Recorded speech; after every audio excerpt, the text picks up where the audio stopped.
بسم اللہ الرحمن الرحیم۔ کسی زمانے میں ایک چور تھا۔ وہ ایک بادشاہ کے محل میں چوری کرنے کے ارادے سے گیا۔ رات کا وقت تھا اور محل کے ایک کمرے سے بادشاہ اور اس کی بیوی کی گفتگو کی آواز آ رہی تھی۔ وہ کھڑے ہو کر سننے لگا۔ اگرچہ ایسا سننا غلط ہے، ناجائز ہے، چوری ہے، لیکن چور تو چوری ہی کرنے آیا تھا۔ آخر وہ چور ہی تو تھا۔ اس چور نے سنا کہ بادشاہ اپنی بیوی سے کہہ رہا ہے کہ میں اپنی بیٹی کی شادی ایسے آدمی سے کروں گا جو نہایت متقی و پرہیزگار ہو، بہت اللہ والا ہو۔ جب چور یہ بات سن رہا تھا تو اس کے دل میں خیال آیا کہ کیوں نہ میں کچھ ایسا بن کر دکھاؤں کہ بادشاہ میرے ہی ساتھ شہزادی کی شادی کر دے۔ دل میں ایک ہرس پیدا ہو گئی۔ اب وہ چوری کرنا تو بھول گیا، لیکن دھوکے دینے پر اتر آیا اور گھر جا کر بہت دیر تک سوچنے لگا کہ کس طرح میں اس بات میں کامیاب ہو سکتا ہوں۔ پھر ایک تدبیر اس کی سمجھ میں آئی کہ بادشاہ کے محل کے قریب ایک مسجد ہے، اس میں جا کر بزرگانہ لباس پہن کر اور ان کی وضاحت اختیار کر کے وہاں دن رات عبادت میں مشغول ہو کر بیٹھ جاؤں تو شاید یہ بات بادشاہ تک ضرور پہنچے گی کہ کوئی آدمی یہاں ایسا متقی پرہیزگار ہے جو دن رات اللہ کی عبادت میں مصروف ہے، تو ہو سکتا ہے کہ بادشاہ کی نگاہ میرے اوپر پڑ جائے اور میں شہزادی سے شادی کے لیے چن لیا جاؤں۔ یہ اس چور کا ایک نہایت حقیر اور ذلیل دنیاوی مقصد تھا جس کے لیے اس نے یہ ارادہ کیا۔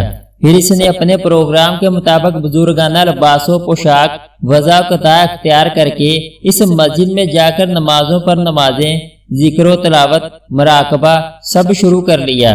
دن گزرتے رہے اور لوگوں میں شہرت ہوتی گئی کہ کوئی بہت بڑے ولی یہاں آ گئے ہیں جو دن رات عبادت کرتے ہیں۔ یہاں تک کہ یہ بات بادشاہ تک پہنچ گئی کہ یہاں کوئی اللہ والے آ کر بیٹھے ہیں، جوان، زہد و عبادت میں لاجواب، تقوی و طہارت میں بے نظیر۔ جب بادشاہ کو یہ بات معلوم ہوئی تو انہوں نے اپنے ارادے کے مطابق غور و فکر شروع کر دیا کہ شہزادی کے متعلق جو سوچا تھا اس کے لیے اسی کا انتخاب کیوں نہ کر لیا جائے۔ بادشاہ نے اس سلسلے میں گفتگو کے لیے اپنے وزیر کو بھیجا۔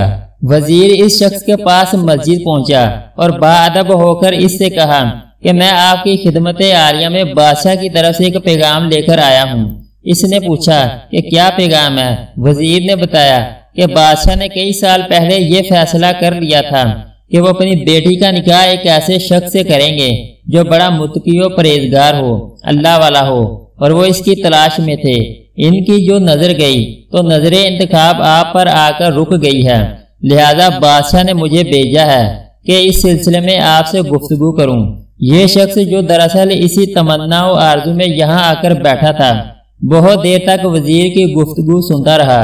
اس کے بعد اس کی آنکھوں سے آنسو جاری ہو گئے۔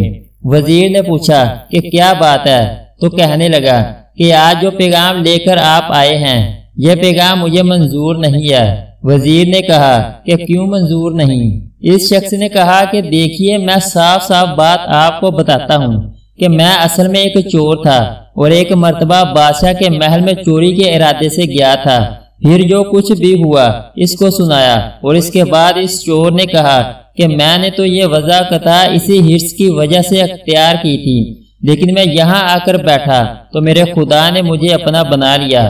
اب بس اس کے بعد مجھے اور کسی کی ضرورت نہیں، میرے لیے میرا خدا کافی ہے۔